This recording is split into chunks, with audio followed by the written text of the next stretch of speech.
Der udgives flere bøger end nogensinde før, og teenagere eksisterer ikke, hvis ikke de har fortalt på Facebook, hvor de er og hvordan de har det.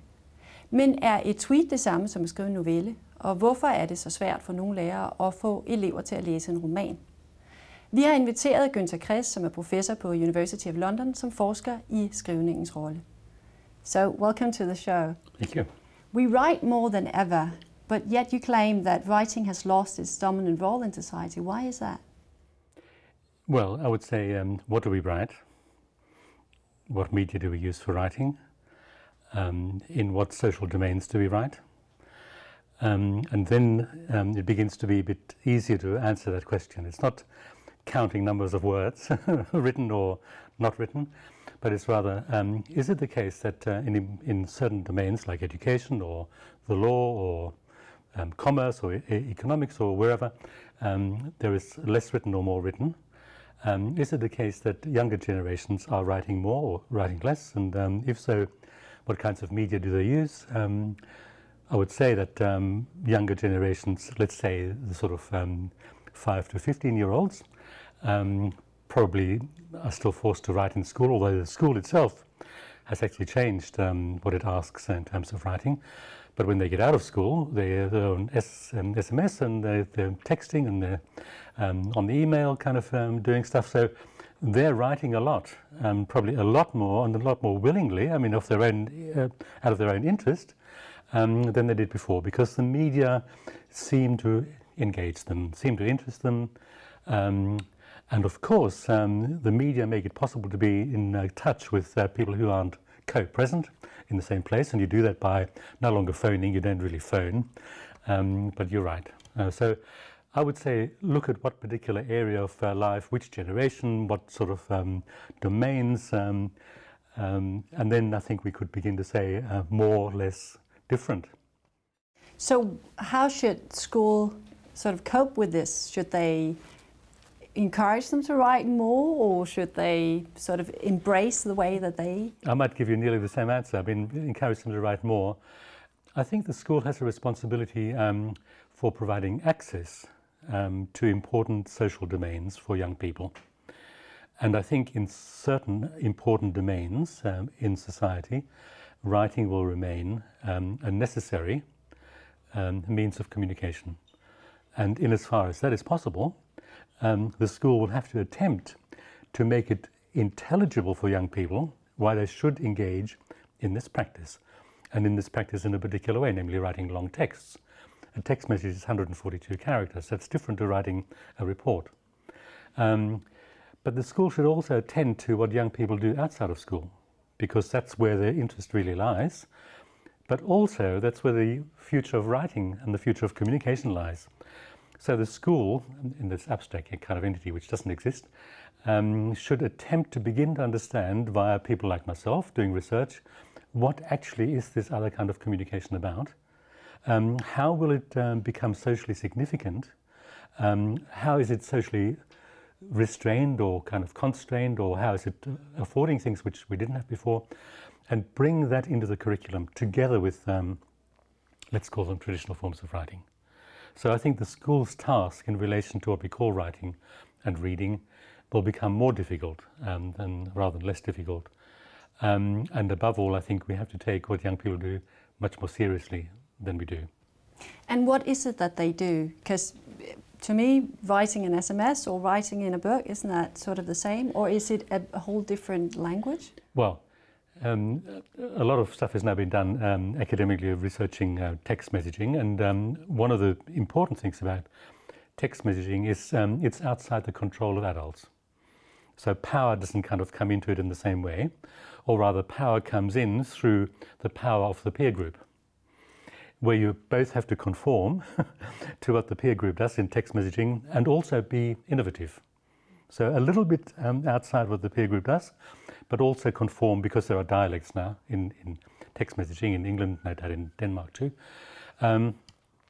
So that's where we need to begin to sort of think about what young people do. But 142 characters constrains you.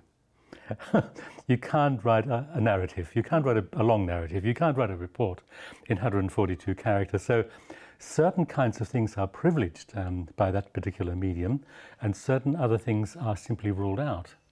And so there the school has to say, yes, we understand, this is not what you normally do, but can I attempt to explain to you why it might be interesting for you, even now, to do this other kind of thing, rather than kind of using authority and saying, I'm here as your teacher, you're there as a student, you do as I say or else you fail, and you know what happens when you fail. So we need to become much cleverer. Academics need to provide the resources for teachers. Teachers need to become more generous towards young people. Politicians need to become a little bit cleverer than they are about where society is actually going. And somewhere in there is kind of the route for the school. And how is school coping with that right now? Badly. And why is that? Because school is caught in the contradictions of public life and political life. Politicians say very easily, the economy isn't doing as well as it should, and the school is at fault. But when I was young, the economy did very well because the school was different. So let's go back 50 years and make the school now as the school was then. So that's one demand for a very traditional, you might even say reactionary curriculum. On the other hand, the politicians look around the world and see that Britain, for instance, is nowhere near keeping up with what the rest of the world does, and certainly not with what East Asia or South Asia does, and so we must become innovative.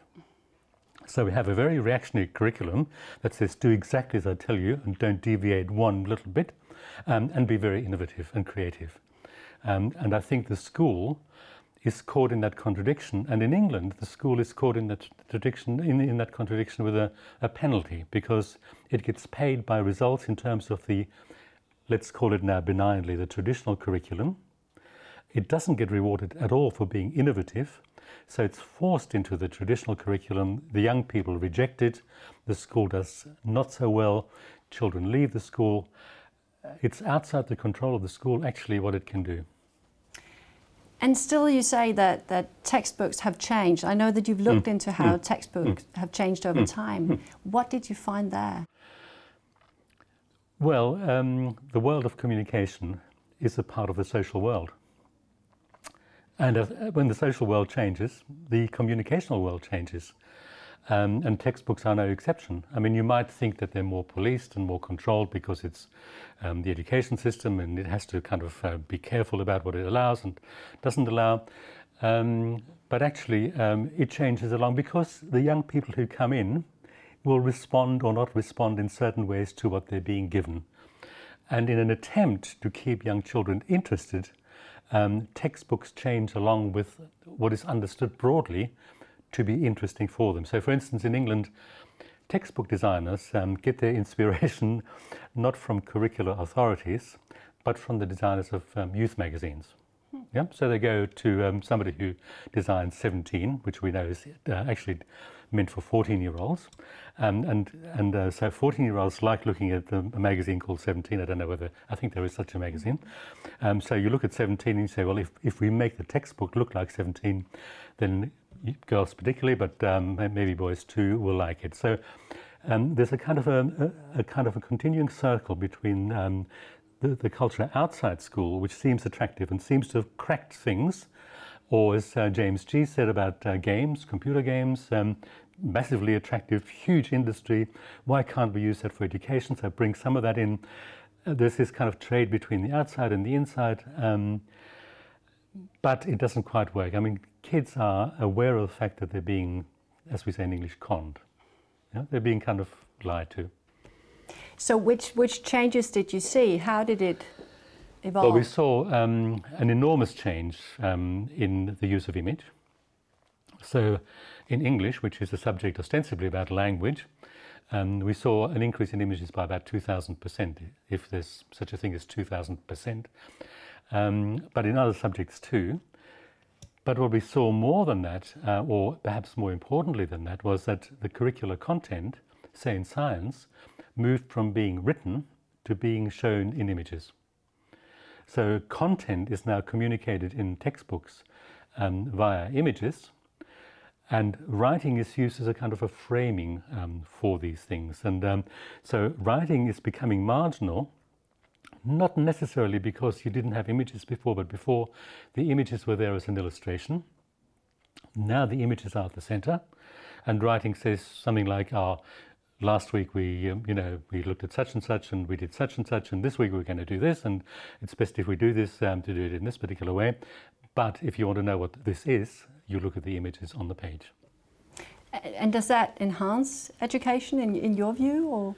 I mean, these things are always sort of politically and socially shaped. So if it was the case that in the past writing was the dominant means, then it was the dominant means because society kind of said it's the dominant means. And if we want to talk about an elbow joint, we have to write about it. Now, I think that if you want your doctor to be informed about elbow joints, it's probably better if the doctor sees a diagram, or maybe even better if she or he has a three-dimensional model, then has a string of sentences strung together to explain how an elbow joint works. In other words, there may be things in the world which are much better communicated by three-dimensional models or by images than they are by writing. There may be some things which are much better done by writing than they're done by images. So now we have a new question, which is not why is there no writing, or should there be more writing, or rather it is in which way is this particular thing best communicated to an audience of 14-year-olds. And does it shift more towards entertainment? Because when I think about images, I go, well, maybe that's to entertain the children as well. Well, in the world itself, as you know, the boundary between work and pleasure, or work and entertainment, has blurred. It's become erased. I mean, when I go home, I turn on my computer. When I'm at work, I read the newspaper on my computer, or do something else, look at Wikipedia. So that boundaries has in any case become blurred, and educational demands are infiltrating the work of pleasure. So if you go and work out, you might have a sort of a scale where you kind of reach number 5, and at the moment you're only on 2. I'm sorry, I'm not being personal. Whereas, and of course in education you might say, well, the kids have got to love what they're doing. They've got to be entertained. In any case, they're more stupid than they used to be. So therefore we've got to, make it more attractive. None of it is true. I mean, children like to be challenged. But so it's this kind of, it's a mirror of the social, where work and non-work are becoming indistinguishable for many of us. Not if you're sweeping streets or making beds in a hotel. I think that remains a sort of a reasonable boundary. But and the school, I think, is following that trend. And is there a greater choice for the children? I've seen from some of your articles that instead of just reading from top to down, you could sort of take bits and pieces in and out? Well, in the past, when authority functioned, if Dad said something, then the kids did it, or if Mum said something, they still did it. Authority worked, and authority in relation to knowledge also worked. And authority in relation to knowledge was usually writing. And somebody kind of took hold of an area of knowledge and made it into chapters, and chapters were sequenced from 1 to 20.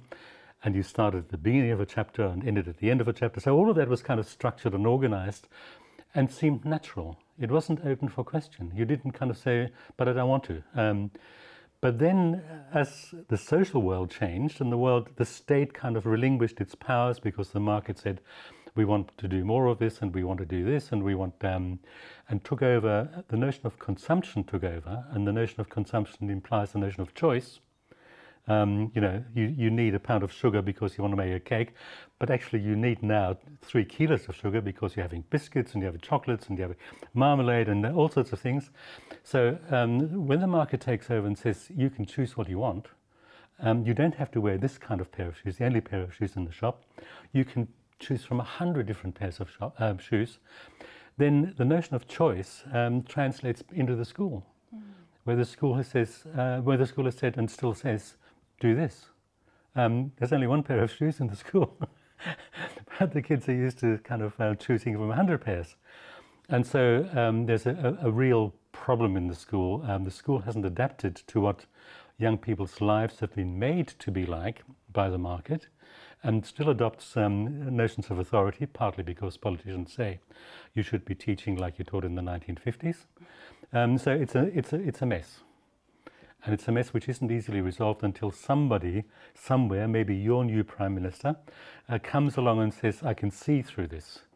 And for Denmark to actually make use fully of the capacities of its young people, it needs to go in this direction. I think it needs to come from the top with the help of people who've been working in this in different ways, and teachers need to be informed so it doesn't come as a shock and it doesn't come as, you know, just more work for us where curriculum's already kind of overstuffed with stuff, but rather a different approach. Not more, but different. And how? Can you explain how that different approach should be? Well, for instance, in the past, children were regarded like bottles. They were kind of empty containers, and you kind of filled them with stuff.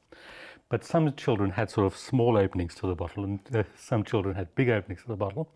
And so when you poured stuff into the small opening, a lot of splashed out, and it never got full. Yep, so that was a notion of learning. Mm-hmm. And those who had the small opening were regarded as low ability, or reluctant learners, or whatever kind of category we wanted, or simply working class, or stupid, or whatever. And the others, who came maybe from the middle class and had bigger openings because they had always been used to sort of getting more stuff fed in, were then receptive. Children or humans aren't actually vessels. Humans are constantly engaged in interpreting the world and transforming the world in their interpretations. And children are absolutely no different. They engage with the world with huge amounts of interest and energy, but in their engagement with the world, with this interest and energy, they do things which were not prescribed in the curriculum, and which a teacher trained in old ways of looking at things can't recognize as being learning, can't recognize as being signs of cleverness.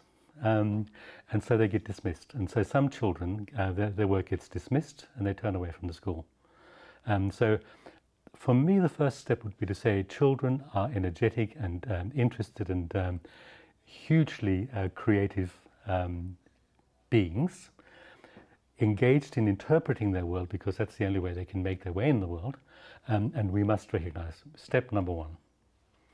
But that's a very big step because it takes authority seemingly from the teacher and from the politician and gives it to children. I mean, I say seemingly, but it's such a big shift in how power is structured that I think, you know, it'll take us another decade, let's say, optimistically. So for teachers, they should give away some of their authority, and they're trying to teach something that they don't really know, or? No. I might say, for instance, in the research project we had done on science for 13, 14-year-olds in London, and the topic might be cells, plant cells and human cells or animal cells. And so in the term break, in the week's break in the middle of the term, the teacher said at the beginning, I'd like you to go home and make a three-dimensional model of a cell. Use only things which you find in your home, but ask your mum before you do. And so at the end of the week, or rather the following week, the kids came back. All sorts of things. Somebody had used some pizza dough and kind of bent the sides up to kind of make the cell. Somebody used a shoebox and kind of somebody used a shoebox and lined it with a bit of cling film because cells have a membrane. Mm-hmm. And cells have kind of energy storage. And so this person had wrapped some sugar cubes in green cellophane. These were the kind of energy storage. And of course, a cell has a nucleus. And this particular person had asked her mum, can I have a bit of the bath sponge? She'd cut a bit of the bath sponge off and she dyed it red and put it in as the nucleus. And when my colleague, Carrie Jewett, asked, you know, what's the bath sponge? She said, well, the nucleus is like a brain, and the brain soaks up stuff. Yeah, so it was absolutely principled about what a nucleus is. I mean, she might not be correct, but there's a principle in what she's done. There's a principle for the cling film as a membrane. There's a principle for energy storage. The cell has a vacuole which keeps it supplied with liquid. So they put plastic water bottles in there full of, everything they had done was principled. Now you could either, the teacher was over the moon. He was so happy. He took it all up to the headmaster. He was very happy, and they didn't know what to do with it. Yeah, because there wasn't the means of assessing it. It wasn't written. And normally you would just say, write a report, and that would... You'd say, write a report. What is a cell? And the child might say, a cell, miss, has a nucleus. Thank you, right? Done. But this was kind of the sign of really intense thinking and making, and we haven't got the means of assessing it. So if we take the grounds that writing is not the primary thing anymore, don't we lose something? Well, I go back to what I said, in what domains are we talking about? I think I would not wish novelists to stop writing novels. I would not wish somebody to write interestingly about a holiday they had and the wines they tasted and the food they had and maybe put a recipe in and 2 pictures. I would not wish that. I would not wish to have a lot of texts, long texts which are now written, and I would like my doctor to be able to look at a diagram of an elbow joint or have a 3-dimensional. I would now say, why don't we use the means which are best for communicating this for this particular audience, and get away from the notion that it has to be writing at all times for it to be valued. Thank you very much. Good, thank you.